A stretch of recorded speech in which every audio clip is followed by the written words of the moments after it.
Merci beaucoup de vous retrouver encore ce matin avec le pasteur prophète Abraham Nota du ministère Génération Joël. Il est avec nous ici, il va nous parler de la part du Seigneur. D'ailleurs, aujourd'hui, on part sur un thème bien, vous allez tout à l'heure le découvrir avec le pasteur. Il va bien nous expliquer et nous allons comprendre ensemble avec vous. Bonjour pasteur. Bonjour. Nous sommes contents de vous recevoir dans notre magazine. Oui, nous aussi, nous sommes très contents. Ça fait longtemps qu'on était passé sur ce plateau. Nous bénissons le Seigneur. On peut même en retard dire bonne année à tout le monde. Amen. Amen. Nous sommes là avec le pasteur prophète, voulais-je dire, prophète Abraham Nota, celui qui supporte le ministère Génération Joël ici à Ewabora, sous-station, je crois, du ministère Génération Joël, où on voit l'apôtre, c'est l'apôtre, hein, apôtre visionnaire réussite Mandaku. Oui. Hein, vous les connaissez bien. Alors, nous allons parler aujourd'hui sur les combats spirituels, hein, quelques dimensions de combats spirituels et les prisons. Vous allez comprendre parce que certains disent que les combats spirituels, ça n'existait pas. Nous sommes pendant la période où le temps de la grâce de Dieu coule encore. Dieu est là, il nous sauve, on va prier et puis Dieu va nous sauver et puis voilà. C'est comme ça, mais il faut savoir que nous sommes au combat. Il faut faire les combats chaque jour. Il faut lutter pour avoir le royaume de Dieu. Nous sommes là, pasteur. Est-ce que ce thème aussi vous rappelle quelque chose ou bien vous dites quelque chose? Oui, la première des choses que j'aimerais déjà dire en introduction, c'est que aujourd'hui, beaucoup de gens parlent il y a le message de la grâce qui circule à gauche, d'autres qui disent que le combat est déjà fini, il y a d'autres qui vont plus loin pour dire que Jésus est déjà rentré. Donc, il y a cette incompréhension des choses et j'aimerais que par la grâce de Dieu, par ces magazines, que nous puissions bien comprendre. La première des choses que j'aimerais dire, c'est que la grâce t'amène au ciel. Mais le principe ou le fait de comprendre qu'on est en guerre te permettra de vivre sur la terre. C'est ça le problème. C'est que la grâce est là pour nous amener au ciel. La grâce, ça va te permettre d'aller au ciel, d'être justifié, d'être bon devant Dieu. Mais pour vivre sur cette terre et vaincre, parce qu'il ne faut jamais oublier que le monde entier est sous l'emprise de l'ennemi. Quand on dit qu'il est sous l'emprise de l'ennemi, donc c'est Satan qui a le contrôle du monde. Et pour vivre heureux, pour avoir un minimum de bonheur sur la terre, il faut se battre. Il faut travailler, il faut impliquer cette dimension du combat. Ça, c'est un. La deuxième des choses, c'est que dans le monde spirituel où notre Dieu n'est pas un civil, la Bible dit, il est l'Éternel des armées. C'est le Dieu que nous servons n'a jamais été un civil. Le Dieu que nous servons, c'est un guerrier. C'est quelqu'un qui est là, il sait comment est-ce que les choses fonctionnent.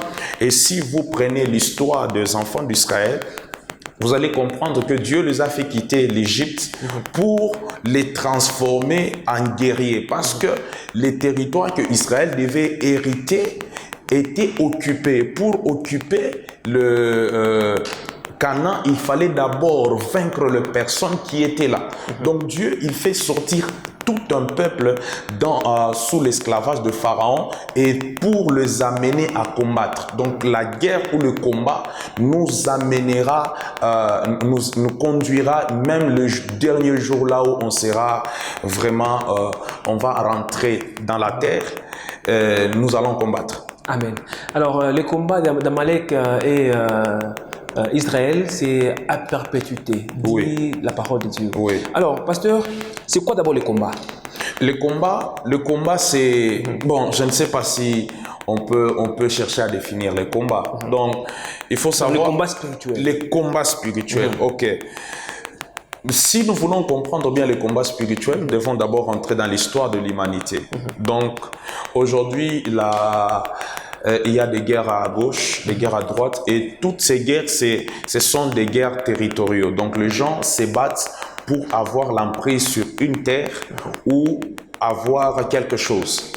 Et les grandes nations sont là pour sponsoriser les guerres afin qu'eux puissent avoir une certaine position. Parce qu'ils savent très bien aussi longtemps qu'un peuple sera dans la guerre, ce peuple-là ne va pas construire, ce peuple-là ne va pas se stabiliser. Donc, si on peut prendre cette dimension-là de guerre, et on peut mieux expliquer le combat spirituel. Le combat spirituel, c'est quelque chose que Satan est là et il cherche à avoir l'emprise sur l'homme.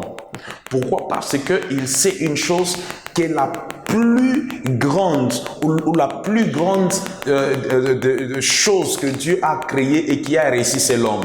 Parce que l'homme a trois parties. L'homme n'a pas seulement le corps. En réalité, moi je définis l'homme. L'homme, ce n'est pas le corps. L'homme, ce n'est pas la taille. L'homme, ce n'est pas la masse. L'homme, c'est un esprit possédant une âme et qui habite dans un corps. Et Satan savait que lui, il était qu'esprit. Et si nous regardons, les anges, ce sont des esprits. Les animaux n'ont que deux parties. Un animal n'a qu'une âme et la chair. Mais l'homme, il a été créé à l'image et à la ressemblance de Dieu. Et de ce fait, déjà ça, l'homme a été le travail parfait de Dieu. Et le jour où Dieu a créé l'homme, la Bible dit, Dieu vit que cela était très bon. Donc c'était un travail parfait. Le chef-d'œuvre de Dieu, ça s'appelle l'homme. Et quand Satan a vu ça, il a voulu assujettir l'homme. Il a voulu que l'homme puisse soit son esclave. Et il est venu en guerrier sur la terre et il s'est battu. Et bizarrement, il a vaincu dans le jardin d'Éden. Vous savez, la seule chose qui a permis que Satan puisse avoir la victoire sur la femme, c'est parce que la femme n'avait pas, sur Ève, parce que Ève n'avait pas l'idée qu'elle était sur la terre mais en guerre. Et le jour où on commence à perdre la notion du combat spirituel, comme il est écrit dans Ephésiens chapitre 6, le verset 10, je lis, « Au reste, fortifiez-vous dans le Seigneur et par sa force toute puissante, revêtez-vous de toutes les armes de Dieu afin de pouvoir tenir ferme contre la ruse du diable. » Le diable, lui, quand il se bat aujourd'hui, il ne faut jamais oublier une chose, le diable, c'est un ennemi déjà vaincu. Et la seule chose qui permet à Satan d'avoir de l'emprise ou de l'avantage sur la vie de l'homme, il utilise la ruse. La même méthode qu'il a utilisée avec Ève dans le jardin. Et la Bible nous recommande que nous puissions nous revêtir de toutes les armes. C'est dans le Nouveau Testament. C'est dans la Nouvelle Alliance. Mais Paul nous recommande de nous revêtir de toutes les armes. Donc, Paul veut tout simplement nous dire que l'heure est grave et pour vaincre ou pour tenir bon dans la foi, pour tenir bon dans la vie, il faut que vous puissiez vous revêtir de toutes les armes spirituelles. Donc, ces écrits ou les récits que nous venons de lire nous introduit ou nous réveille à ce qui concerne le combat spirituel. Et le combat spirituel, comme Paul l'a dit, nous ne nous battons pas selon la chair et le sang. Donc il faut comprendre, si on peut s'arrêter là, il y a une bataille qu'on appelle la chair. Mais il y a aussi une bataille qu'on appelle le sang. Mais lui, il dit, nous ne nous battons pas contre la chair et le sang. En d'autres termes, la bataille de la chair, on l'a déjà vaincue. La bataille du sang, on l'a déjà vaincue. Mais nous nous battons contre les esprits, les autorités. Il veut tout simplement nous dire, il y a une autre dimension du combat spirituel que vous devez avoir conscience et faire face par rapport à ces choses. Donc l'Église doit comprendre que nous sommes en guerre. La terre, c'est un terrain de guerre. Je peux dire la terre, quand l'homme vient au monde, il est au front. Mais ce n'est pas le cas aujourd'hui. Aujourd'hui, on voit, il y a le message de grâce, donc de la grâce. Donc le moment est opportun de prêcher la grâce, ou soit de prêcher le combat spirituel, ou soit il faut acheminer les deux. Je ne suis pas contre les gens qui prêchent sur la grâce. Je ne suis pas contre. Une très grave erreur que beaucoup de prédicateurs ont fait plutôt, c'est de s'asseoir dans leur message et de diaboliser d'autres messages. Nous tous, on n'a pas été appelés et on n'a pas eu la même mission. Je prêche aussi la grâce. Je dis, nous sommes sur le temps de la grâce, mais la grâce n'exclut pas le combat. La grâce n'exclut pas. Je vais juste vous donner un exemple. On est au temps de la grâce, mais quelqu'un qui se réveille aujourd'hui, qui se dise parce qu'on est au temps de la grâce, je peux tout faire. La grâce n'exclut pas, il faut violer les lois de Dieu. Parce que si on comprend mal le message de la grâce, on est en train d'amener le peuple de Dieu dans un destiné sombre, dans une position là où l'ennemi aura toujours de l'avantage sur ces gens. Il faut leur dire que on est au temps de la grâce, oui. Le diable est vaincu, oui. Mais il est vaincu, mais la Bible nous dit de tenir ferme. De tenir ferme. Donc, il faut comprendre que la grâce, elle est là, mais le combat n'est pas exclu. Je vous donne un autre exemple. On est au temps de la grâce. Aujourd'hui, il y a des enseignements que je donne sur le principe spirituel. Il faut savoir une chose. La grâce est là pour nous amener au ciel tel que je l'ai dit. Mais le principe est dans le domaine spirituel. Il faut savoir, beaucoup de gens qui parlent sur la grâce et tout, quand vous regardez leur position dans le monde spirituel, ils ont une position médiocre dans le monde spirituel. Il faut que nous puissions aller à un niveau, une personne qui dit Jésus est mort à la croix, je peux insulter ma mère, je peux faire tout ce que je... J'aimerais vous dire une chose, la longévité sur la terre et la qualité de vie que nous devons mener sur la terre ne dépend pas de la prière. Ça ne dépend pas de la prière. Ça dépend de quoi, pasteur? Ça dépend de celui qui honore son père et sa mère, il vit longtemps. C'est simple. Écoutez, il y a des choses là où il faut prier, mais il y a des choses qui marcheront parce qu'on a appliqué le principe de Dieu. Et le principe du combat spirituel est tellement important pendant ce temps. Amen. Tellement important. Alors, quand est-ce qu'il faut mener les combats? Ou quand est-ce qu'il faut faire les combats? Jésus lui-même a dit prier sans cesse. La seule clé que Christ nous donne pour avoir de l'avantage sur... Aujourd'hui, beaucoup de gens font alliance avec les États-Unis parce que les États-Unis, c'est une nation forte. Et ça se passe aussi comme ça. Pour mener bien le combat, il faut avoir des alliés.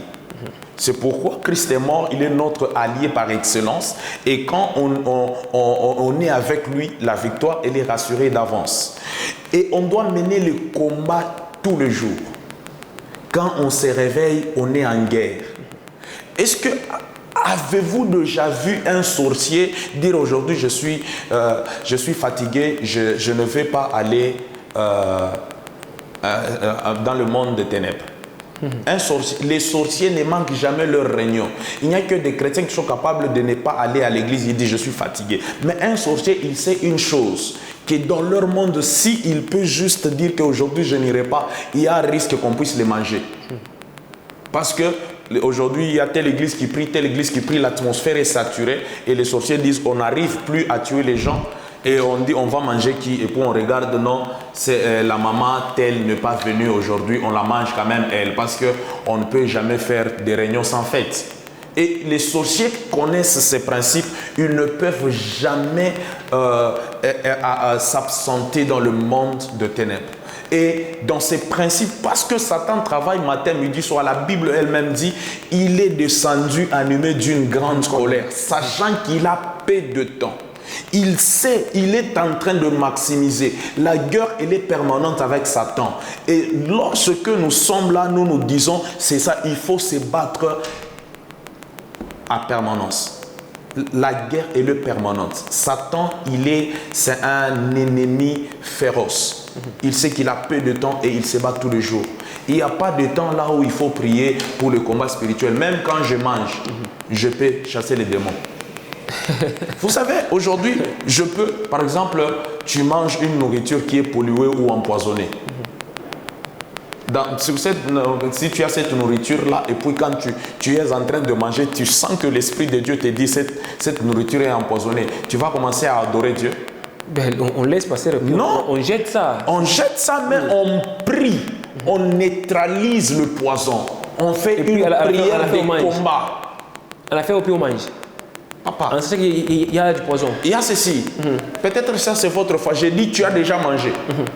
Et puis, Ah oui. Au milieu, là, tu sens que Dieu te dit, il y a du poison. Tu vas commencer à dire, Jésus, je t'adore. Jésus, non, tu dois t'élever et neutraliser et parler de la parole de Dieu. Tu dis, il est écrit, vous mangerez, le breuvage mortel n'aura pas de fait. Ça, c'est une déclaration de combat.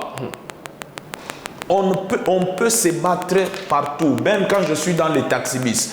Aujourd'hui, j'étais un jour, on était dans un taxi et puis on a failli connaître un accident. Et puis une maman a dit, Jésus, ça c'est un cri de guerre. Donc quand elle a dit Jésus là, c'est pas la terreur. Non, ce n'est pas la terreur. La Bible dit, quiconque invoquera le nom du Seigneur sera sauvé. Amen. Et quand elle a crié Jésus, automatiquement, il y a un mouvement spirituel qui s'est passé. On peut se battre partout. Il n'y a pas de temps où il ça c'est un combat spirituel. Papa, moi je me bats chaque jour. Parce que je ne sais pas quand est-ce que Satan peut frapper. Alors, maintenant, comment faire le combat spirituel? Donc, il faut d'abord connaître la personne à qui on combat, à qui on mène les combats, pour bien mener son combat. Je voudrais juste vous poser une question. Vous savez, la Bible dit, mon peuple périt par faute de prière. C'est ça? Non, faute de connaissance. La Bible dit, mon peuple est détruit, faute de connaissance. Vous pouvez avoir les armes. Un jour, j'avais posé cette question chez moi, à la génération, j'ai dit, qu'est-ce qui fait des États-Unis la grande puissance du monde? Il y a d'autres qui m'ont dit, c'est parce qu'ils ont des armes nucléaires. Il y a d'autres qui disent, non. Ce qui fait la force des États-Unis, c'est la qualité des informations que les États-Unis est en train de recueillir dans le monde entier. Celui qui est mieux informé sur toi, il est plus fort que toi. Ça, c'est un principe. Celui qui connaît beaucoup sur toi, sur ta femme, sur tes enfants, il t'a dans ses mains. Et la première démarche du combat spirituel, il faut connaître. Parce que nous tous, nous ne sommes pas combattus par la même entité spirituelle. Peut-être moi, j'ai un combat avec les esprits des eaux, l'autre a un combat avec les esprits des terres, il y a l'autre qui est combattu avec un esprit de forêt, il y a l'autre qui est combattu parce que sa grand-mère l'avait vendu. Il y a tout ça. Est-ce que vous savez aujourd'hui, même les gens là qui disent, un jour j'avais parlé avec une sœur qui était sceptique par rapport au combat spirituel et Dieu m'ouvre les yeux, je lui dis, pourquoi tu n'as pas d'enfant? Dieu me dit, ton père, pour être cadre à la Gécamine, il vous avait vendu. Il y a nos parents, vous pouvez vous imaginer, il y a aujourd'hui dans nos familles, beaucoup de gens souffrent parce que les grands-pères, pour être un grand chasseur au village, il a pris toute la famille, il a dit au sorcier là, donne-moi seulement la chance que quand je vais entrer dans la forêt, que je puisse toujours ressortir avec le butin. Et à cause, je ne sais pas si c'est, il y a Touloulou tweets par jour, on a bébat kizaz kizjima ne kitoa. Est-ce que vous croyez que Oulari Towe a Atenia Tchabouli? Il faut vous battre, il faut combattre, il faut s'élever et prier, faire des prières de combat pour avoir la délivrance. Et la marche de la délivrance est simple, la connaissance. Lorsque tu connais ton combat, tu es informé. La plus grande service des renseignements, ce n'est pas l'FBI. Ce n'est ni même la CIA. La plus grande... qu'est-ce que je peux dire? La plus grande nation qui a une très grande avancée dans ce qui concerne le monde, c'est Israël. Parce que Israël a la Mossad. La Mossad, c'est l'agence du renseignement la plus puissante du monde. C'est pourquoi vous pouvez voir les gens, une personne qui est peut-être secrétaire général des États-Unis, mais qui est agent de la Mossad. Pourquoi? Parce que ces gens ont compris et aujourd'hui, pour que même les États-Unis soient forts, il faut que les États-Unis puissent s'allier devant Israël. Parce qu'ils savent que ces personnes sont mieux informées, ils sont plus dangereux que nous. La seule grande chose que Satan utilise dans nos vies pour nous maintenir sous son emprise, c'est de nous laisser ignorants. Alors, parce que qu'est-ce qu'il faut faire pour réunir toutes les conditions possibles pour bien mener les combats spirituels? D'abord, il faut connaître. Il y a trois catégories de gens. Il y a ceux qui connaissent par rapport à la connaissance, il y a ceux qui connaissent, il y a ceux qui connaissent mal, il y a ce qu'on appelle les ignorants. Celui qui connaît a de l'avantage. Partout où il va arriver, il s'en sortira. Celui qui connaît mal, il a déjà emprunté un mauvais chemin. Celui qui ne connaît rien, il est manipulé par tout le monde.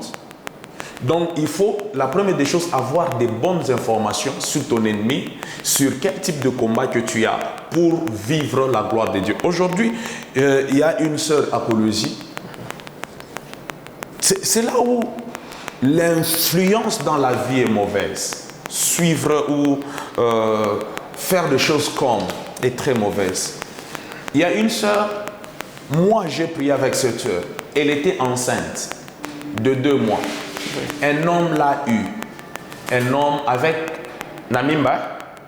Un homme l'a eu et puis il lui a dit, je vais t'épouser. Les gens sont partis dire au frère, cette sœur-là, elle est enceinte. Le frère a répondu, Namimba Minabeba.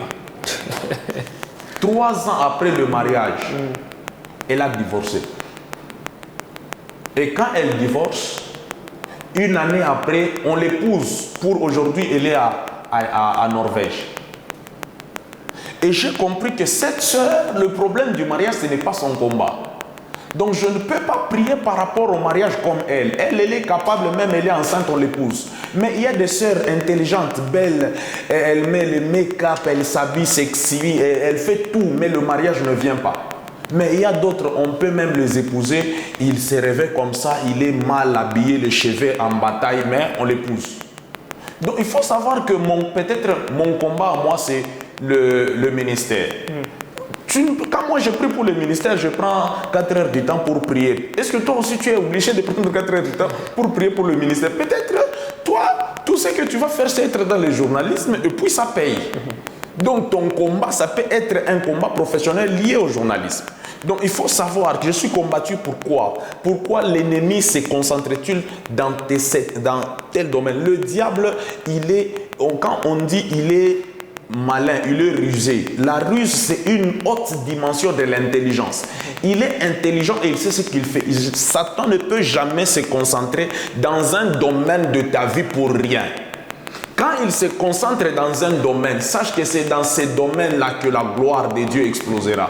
Dieu, pour bénir Esther, il n'a pas béni qu'Esther puisse parler un bon français. Je ne sais pas dans ce temps-là, il parlait quoi. Dieu a juste béni son visage. Mais dans le cas de David, Dieu ne lui a pas béni, n'a pas béni son visage. Dieu a béni ses mains. Lui-même, il dit, il exerce mes mains au combat. Donc pour que David puisse s'en sortir, il faut qu'il soit un guerrier. Mais Dieu, le même Dieu, il n'a pas béni le main pour cet homme de Josué. Il a dit, tout lieu fourlera la plante de tes pieds, je te les donnerai en possession. Donc Dieu bénit toujours une chose et c'est pourquoi Satan aussi, il sait ce qu'il fait, il peut se concentrer dans un tel domaine et il vous bloque.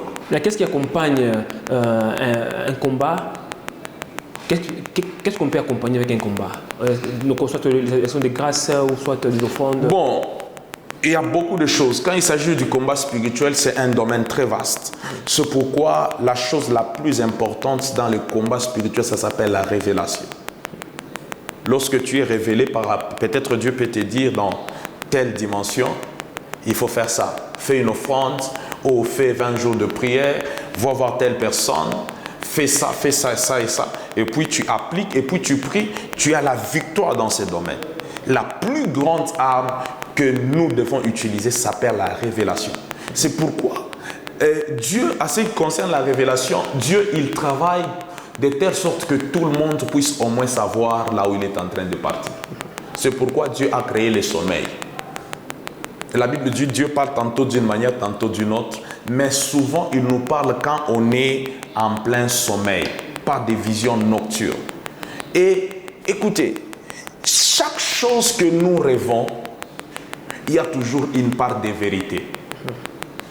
Je vous donne un exemple. Dans chaque guerre, pour que la guerre ou celui qui arrive à avoir la victoire sur toi puisse avoir de l'emprise encore sur toi, c'est pourquoi on crée des prisons. Dans chaque guerre, il y avait toujours quand on capturait les gens, on les mettait en prison. Et ça se passe aussi spirituellement. Comment ça passe? Il y a combien de types de prisons? Il y en a plusieurs. Et aujourd'hui, peut-être on peut prendre une seule. Je vous donne un exemple. Donc je parle de la prison terrestre. La prison, il y a ce qu'on appelle la maison-prison. Il y a des gens qui dorment souvent. Je vous donne un exemple pour mieux comprendre. Il y a des gens qui dorment. À chaque fois que ce monsieur dort, il voit qu'il avait habité dans une maison et cela fait 20 ans. Mais quand il dort, il n'a jamais rêvé qu'il est là où il est. Mais il rêve toujours, il est dans la maison de son père. Mais lui, il a 50 ans, il a des enfants. Bientôt, peut-être, il aura une petite fille. Mais comment se fait-il que toi, écoutez, dans le domaine spirituel, Dieu veut qu'on voit l'avenir. Mais quand Dieu permet à ce que tu ne vois que le passé, il veut te ramener dans ton passé et te dire, dans ton passé, il y a des choses qui s'étaient passées. Là, qui sera emprisonné? C'est l'âme, l'esprit ou l'homme? Parce que l'homme, lui, il est à son balai, mais son esprit est encore...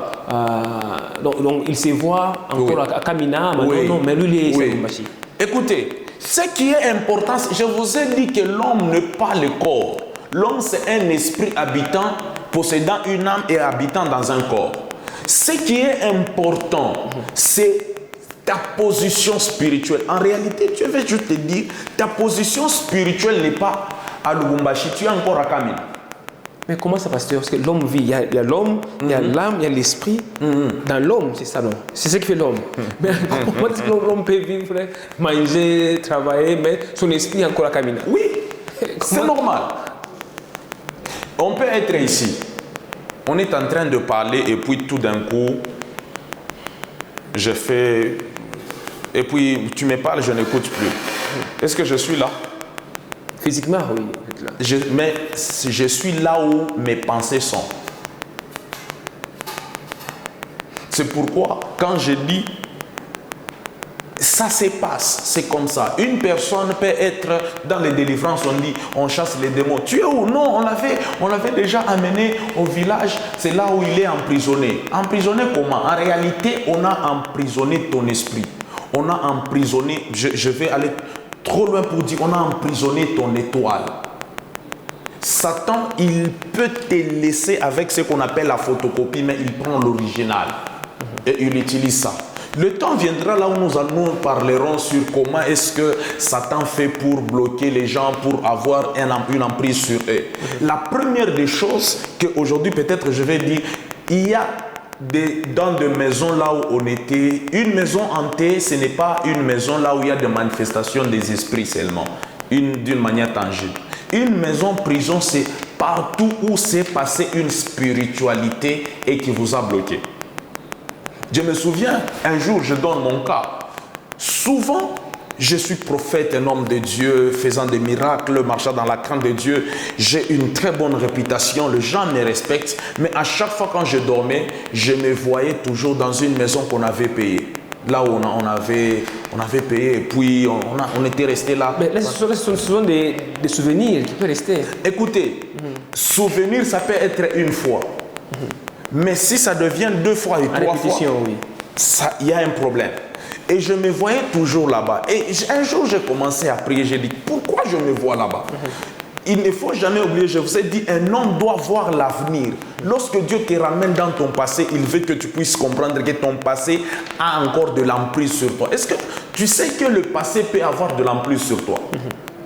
Tu peux faire une bêtise aujourd'hui, mais cette bêtise te poursuit partout. Donc ton passé te bloque, ton passé a un problème avec toi. Et quand je voyais ça, j'étais en train de dire, qu'est-ce qui se passe? Qu'est-ce qu'il y a? Et vous savez ce que Dieu m'a dit? Dieu m'a dit, Abraham, prie par rapport à cet endroit. On vous avait déjà ensorcelé dans cette maison. Et quand j'ai commencé à prier, aujourd'hui beaucoup de gens le voient. Aujourd'hui beaucoup de chrétiens, bien même de pasteurs, tu te poses des questions. Qu'est-ce qui se passe? Pourquoi ma vie n'avance pas? Pourquoi ça ne monte pas? Qu'est-ce que tu vois la nuit? Joseph a vu son avenir. Joseph n'a jamais vu son passé. Joseph, quand il dormait, il voyait ce qu'il doit être. Écoutez, ce que tu vois la nuit, tu le deviens. Ce que tu vois souvent la nuit, tu finiras par le devenir.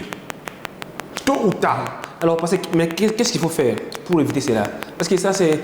J'ai remarqué, il y a plusieurs personnes qui se disent on a l'autre quartier moins vie. Oui. On a l'autre Oui.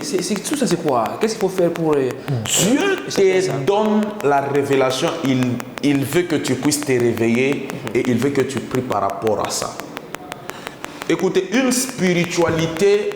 On ne peut pas. Spiritualité ishake. Muntu arenda kubamba dawa kisha ananionyesha sema wewe mimi biacha. Abachake budoji mane butubwaka. Ukisema sema mimi biacha. Spiritualité inakomeaka. La spiritualité grandit. Aujourd'hui, on peut te donner musorio, bana kaburia kwa mfumo musorio. Uyasole musorio 20 ans atakuwa mamba, atakuria muntu. Toute spiritualité grandit. Et à chaque fois quand Dieu te parle et que tu négliges, sache que ça est en train de grandir. Un jour, tu vas te amener à un certain moment où tu vas te faire uko na batoto 5 mais on a lotaka ukupaka kwenu. Uya samungo unaonesha sema kama ufa attention utarudia kwenu. Alors, quand Dieu te dit toutes ces choses, tu as des précisions, tu vois dans tel quartier, prie de telle sorte que les liens de ces lieux-là te lâchent. David dit, le lion de la mort m'a environné. Il y a des liens, il y a des chaînes, il y a des gens qui sont enchaînés. Il y a comme des fils qui nous lient par rapport, qui te lient, toi, le physique, au spirituel, et tu te vois là-bas. Si tu ne pries pas, un jour tu finiras par te retrouver dans des conditions.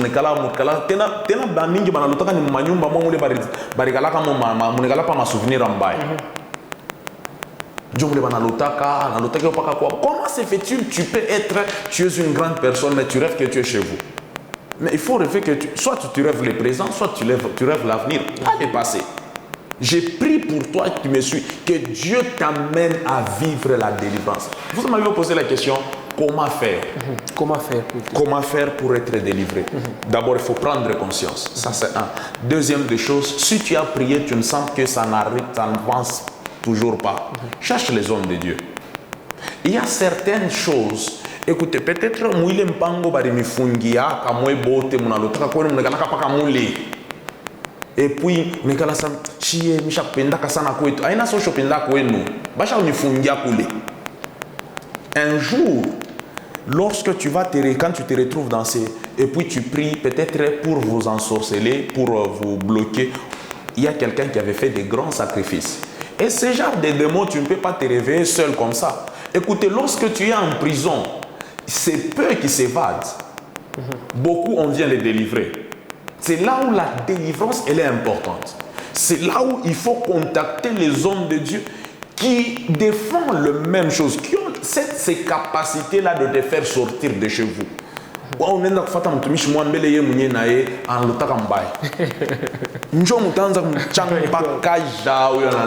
C'est pourquoi il faut que tu puisses prendre ta vie en main. Et quand tu prends ta vie en main, tu prends la résolution, tu cherches la prière, tu cherches Dieu, tu entres en jeûne, cherche les hommes de Dieu, compris pour toi la délivrance. Unaona hii manani ya watu wanaona kama TB Joshua, take it, oh, you are free. Ona. Nikutele.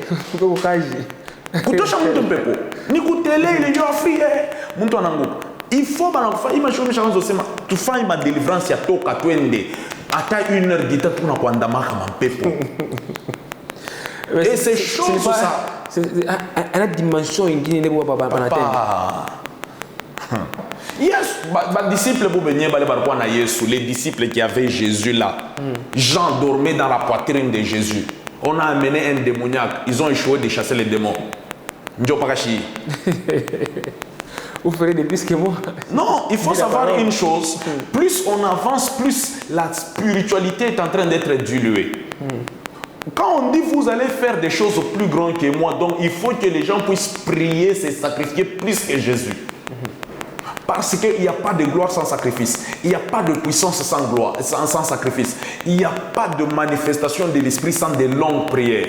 C'est pourquoi chez nous, à la génération Joël, on te donne un CG de la délivrance 12 heures.